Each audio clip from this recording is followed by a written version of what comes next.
Season 2 এর শুরুতে আমরা ওয়েডনেসডেকে দেখতে পাই, যে একজন সিরিয়াল কিলারের বেসমেন্টে আটকা পড়েছিল। কিলারটি তাকে মারতে যাচ্ছিল, কিন্তু ওয়েডনেসডে জানায় সে এখানে কিভাবে পৌঁছালো। এই ঘটনা 6 সপ্তাহ আগে শুরু হয়েছিল।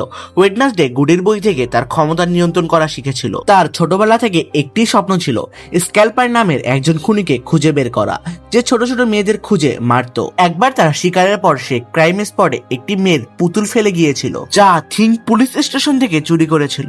এরপর ওয়েডনেসডে তার ক্ষমতা ব্যবহার করে পুতুল থেকে কিছু ভীষণ দেখে এবং স্ক্যালপার কোথায় আছে তা জানতে পারে। ওয়েডনেসডে সেখান থেকে ক্যানভাস সিটি যাওয়ার জন্য এয়ারপোর্টে আসে। সেখানে তাকে এয়ারপোর্টে সিকিউরিটি ধরে ফেলে এবং সে তার সব অস্ত্র বের করে।